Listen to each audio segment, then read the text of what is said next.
ఈ వీడియోలో మనం ఇప్పుడు చూస్తున్న దుబాయ్ అనేది ఈ రేంజ్లో ఎలా డెవలప్ అయిందో చెప్పబోతున్నాను. అండ్ ఎలాన్ మస్క్కి సంబంధించిన న్యూరాలింక్ కంపెనీ నుంచి ఒక క్రేజీ న్యూస్ అనేది వచ్చింది. అండ్ దాని గురించి కూడా ఈ వీడియోలో చెప్పబోతున్నాను. అండ్ ఇలాంటి ఎన్నో ఇంట్రెస్టింగ్ ఫ్యాక్ట్స్ ఈ వీడియోలో ఉన్నాయి. వీడియో అయ్యేసరికి మీరు ఒకటే అంటారు, వర్మ చూశాను వర్మ, 40 ఏళ్లుగా చెవులతో వింటున్న దాన్ని 4 అడుగుల దూరం నుంచి చూశాను వర్మ. అది చూసిన దగ్గర నుంచి నా బాడీ ఏదోలా అయిపోతుంది వర్మ.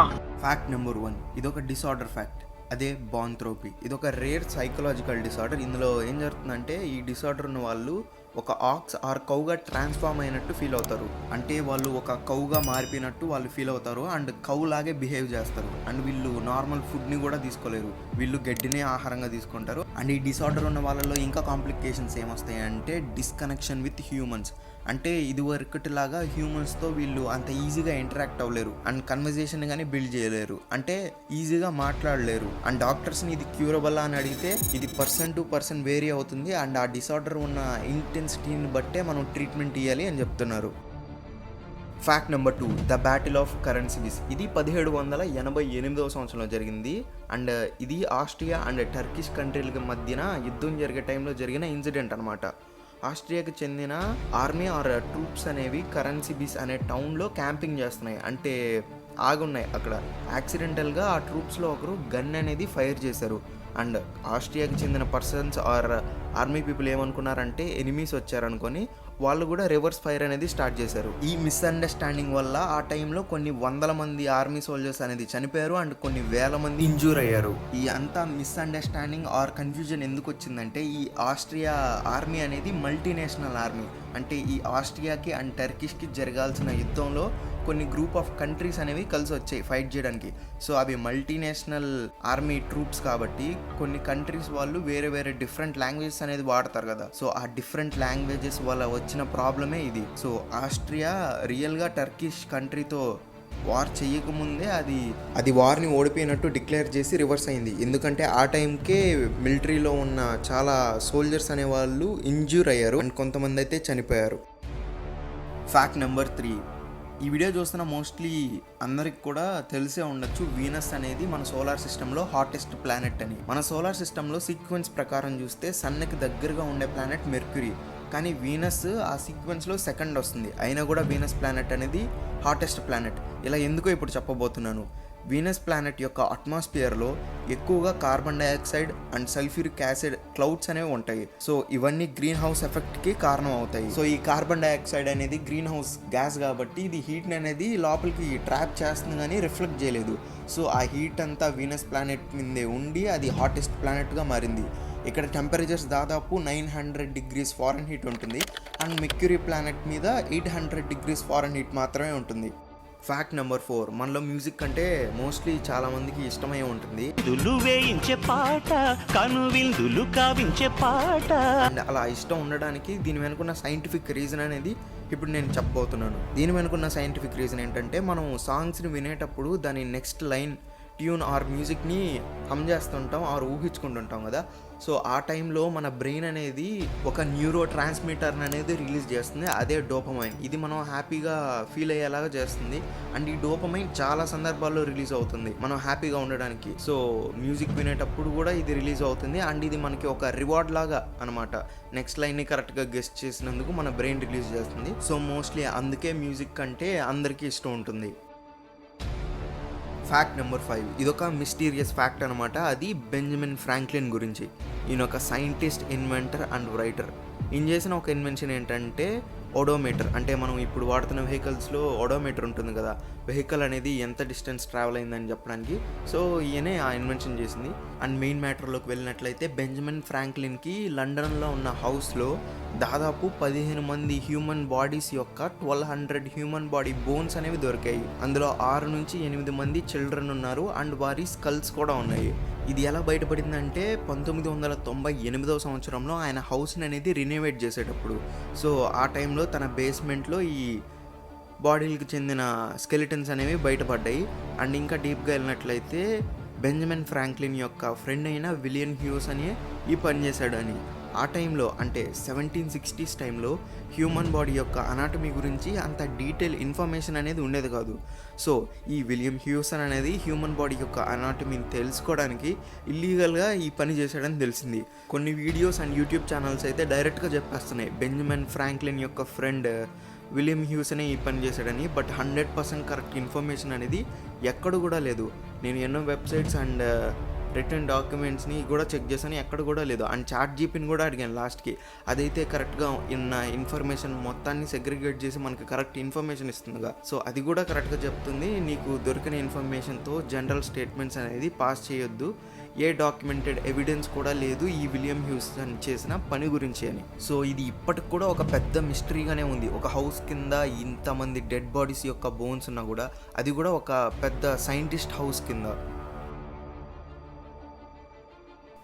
ఫ్యాక్ట్ నెంబర్ 6, ఇదొక టెన్నిస్ బాల్ గురించి ఫ్యాక్ట్ అనమాట. టెన్నిస్ బాల్ యొక్క పీక్ పర్ఫార్మెన్స్ అంటే ద బెస్ట్ పర్ఫార్మెన్స్ అనేది ఎప్పుడు వస్తుందంటే, ఆ టెన్నిస్ బాల్ని మనం ఎక్కువగా 20 degrees Celsius టెంపరేచర్లో ఉంచినప్పుడు అంట.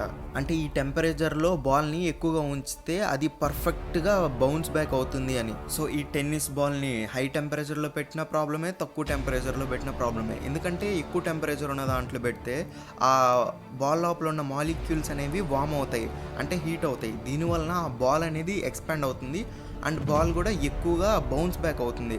అదే తక్కువ టెంపరేచర్ ఉన్న రీజియన్లో పెట్టామనుకోండి, ఆ బాల్ లోపల ఉన్న మాలిక్యూల్స్ అనేవి ష్రింక్ అవుతాయి. సో బాల్ అనేది అంత ఎక్కువగా బౌన్స్ అవ్వదు. సో ఆ బాల్ యొక్క పీక్ పర్ఫార్మెన్స్ని మనం చూడాలంటే టెన్నిస్ బాల్ని 20 degrees సెంటీగ్రేడ్లో ఎక్కువగా ఉంచాలి. అండ్ అదేవిధంగా క్రికెట్ బాల్స్ విషయానికి వచ్చేసరికి నార్మల్ రూమ్ టెంపరేచర్ అయిన 25 degrees సెంటీగ్రేడ్లో పెడితే మనం క్రికెట్ బాల్ యొక్క పీక్ పర్ఫార్మెన్స్ అనేది మనం చూడొచ్చు. ఫ్యాక్ట్ నెంబర్ 7, ఇది ఎలాన్ మస్క్ యొక్క న్యూరాలింక్ కంపెనీ గురించి ఫ్యాక్ట్. ఈ న్యూరాలింక్ గురించి మనం ఎంతో ఇన్ఫర్మేషన్ అండ్ రూమర్స్ని ఎప్పుడు కూడా వింటుంటాం, ఎందుకంటే ఇది అంత ఫ్యూచరిస్టిక్గా ఉంటుంది ఈ కంపెనీ అనేది.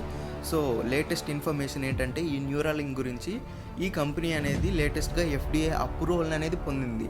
అంటే ఈ న్యూరాలింక్ చిప్స్ని హ్యూమన్స్కి ఇంకా ఫిక్స్ చేయొచ్చు అన్నట్లు. బట్ అది కంప్లీట్లీ వర్కింగ్ హ్యూమన్స్కి అయితే కాదు, ప్యారలైజ్డ్ పర్సన్స్ మీద ట్రయల్స్ వేయడానికి వీళ్ళు అప్రూవల్ అనేది ఇచ్చారు. షార్ట్గా ఈ న్యూరాలింక్ చిప్స్ యొక్క యూజెస్ గురించి ఇప్పుడు చెప్తాను. దీన్ని మనం 2 విధాలుగా డివైడ్ చేసి చెప్దాం, short term benefits and long term benefits. Short term బెనిఫిట్స్లో ఏం జరుగుతుందంటే, ఈ చిప్ని ఫిక్స్ చేయడం వలన ఆ ప్యారలైజ్డ్ పర్సన్స్ అనేవాళ్ళు నార్మల్గా మూవ్ అవ్వడానికి అండ్ టోటల్గా ఫుల్ బాడీ అనేది రికవర్ అవ్వడానికి హెల్ప్ అవుతుంది. ఇది షార్ట్ టర్మ్లో జరిగే బెనిఫిట్ అనమాట.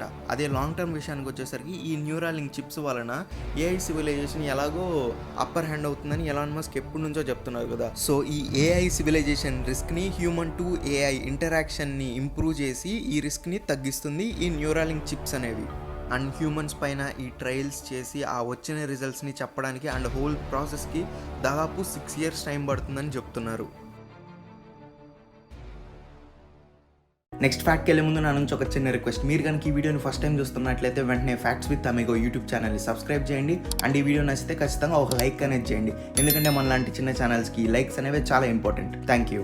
దుబాయ్ అనేది 1961లో ఏ విధంగా ఉండేది అండ్ ప్రెసెంట్ ఇప్పుడు ఎలా ఉందో ఒక చిన్న కంపారిజన్ అనేది చేద్దాం. అండ్ దుబాయ్ ఇంతగా డెవలప్ అవ్వడానికి ఏ ఫ్యాక్టర్స్ అండ్ ఏవి హెల్ప్ అయ్యాయో కూడా చూద్దాం. అది 1960వ సంవత్సరం. దుబాయ్ అనేది ఒక చిన్న ఫిషింగ్ విలేజ్గా ఉండేది అండ్ ఒక ట్రేడింగ్ పోర్ట్గా అది వ్యవహరించేది. అండ్ దుబాయ్ పాపులేషన్ మొత్తం కలిపి అప్పుడు 34,000 మాత్రమే. అండ్ ఇప్పుడు దుబాయ్ యొక్క టోటల్ పాపులేషన్ ఎంతో తెలుసా? అది దాదాపు 33 లక్షలు. ఇప్పుడు దుబాయ్ స్కై స్క్రాపర్స్కి అంటే పెద్ద పెద్ద బిల్డింగ్స్కి అండ్ ఇన్ఫ్రాస్ట్రక్చర్కి ఎంత ఫేమస్, అప్పట్లో కూడా దుబాయ్కి ఒక పెద్ద స్కై స్క్రాపర్ అనేది ఉండేది. దాని పేరు అల్ ఫహీదీ ఫోర్ట్ అండ్ అది దాదాపు 75 అడుగులు ఉండేది. ఇప్పుడున్న బుర్జ్ ఖలీఫా హైట్తో దాన్ని కంపేర్ చేస్తే అది దాదాపు 36 times చిన్నగా ఉండేది.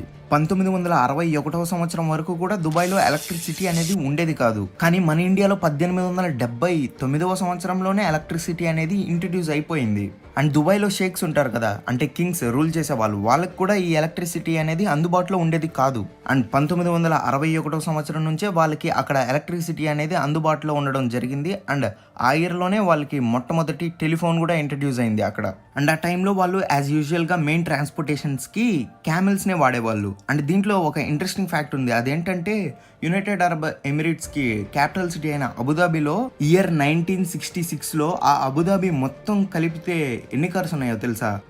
అవి 30 కార్లు మాత్రమే. 1966 సంవత్సరం వరకు కూడా ఆ గల్ఫ్ కంట్రీస్కి తన ఓన్ మనీ అనేది ఉండేది కాదు. 1959 సంవత్సరం నుంచి 1966 సంవత్సరం వరకు కూడా మన ఇండియా ఆర్బీఐ ఇష్యూ చేసిన గల్ఫ్ రూపీనే వాళ్ళు వాడేవాళ్ళు. అండ్ 1973 సంవత్సరంలో ఇప్పుడున్న దిర్హం అనేది వచ్చింది. 1960 సంవత్సరం వరకు కూడా అక్కడ ఒక్క ఇంటర్నేషనల్ ఎయిర్పోర్ట్ అనేది కూడా లేదు. అప్పటి రూలింగ్ లో ఉన్న షేక్ రషీద్ బిన్ సాహిద్ అల్ ముక్దమ్ 1959 లో ఆర్డర్ చేశాడు మనకి ఒక ఇంటర్నేషనల్ ఎయిర్పోర్ట్ కావాలని. అండ్ అది 1960 సంవత్సరంలో కంప్లీట్ అయింది. అండ్ దుబాయ్ లోని మొట్టమొదటి ఇంటర్నేషనల్ ఎయిర్పోర్ట్ ఈ ఫోటోలో చూపిస్తున్న విధంగా హార్డ్ శాండ్ అంటే గట్టి మట్టి లాంటి నేల మీదే ఉండేది. అంటే వాళ్ళకి కరెక్ట్ గా ఎయిర్ స్ట్రైప్స్ గానీ ఉండేవి కాదు. ఇప్పుడు ఆ గల్ఫ్ కంట్రీస్ లోని దుబాయ్ గోల్డ్ ఎంత ఫేమస్ అండ్ కొంచెం రేట్ తక్కువ 1966 సంవత్సరంలో కూడా అలాగే ఉండేది. సో అక్కడ నుంచే చాలా కంట్రీస్కి అనేది ఈ గోల్డ్ స్మగ్ల్ అయ్యేది. అప్పట్లో ఈ గోల్డ్ యొక్క వెయిట్ ని ఔన్సెస్ లో కొలిచేవారు. ఈ గోల్డ్ స్మగ్లింగ్ ద్వారా వచ్చిన మనీ అంతా ఆ ట్రాన్సాక్షన్స్ అన్ని డాలర్స్ లోనే జరిగేవి.